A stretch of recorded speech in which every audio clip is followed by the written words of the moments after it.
أعوذ بالله من الشيطان الرجيم.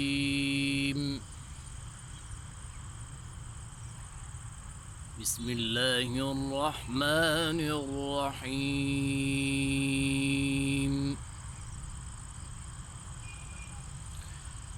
ومن ثمرات النخيل والأعناب تتخذون منه سكرا ورزقا حسنا إن في ذلك لآية لقوم يعقلون.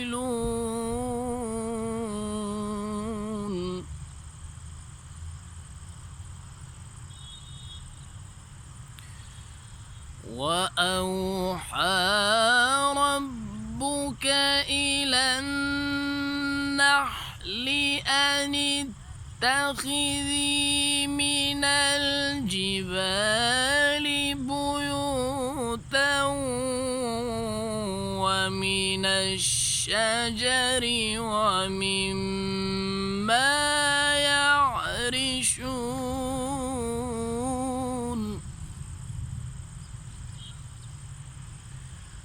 ثم كلي من كل الثمرات فاسلكي سبل ربك ذللا يخرج من بطونها شراب مختلف ألوانه فيه شفاء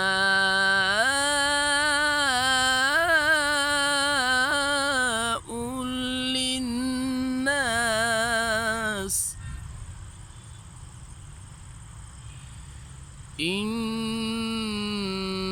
في ذلك لآية لقوم يتفكرون.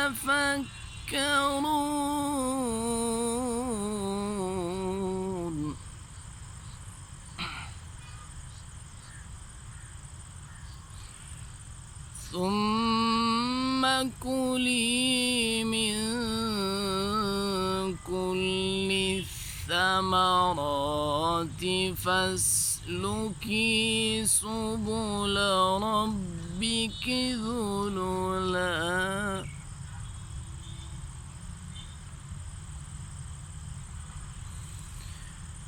يخرج من بطونها شراب مختلف ألوانه فيه شفاء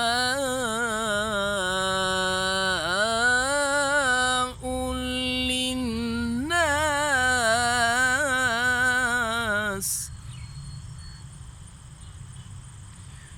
إن في ذلك لآية لقوم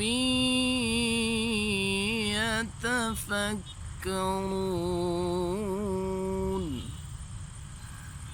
صدق الله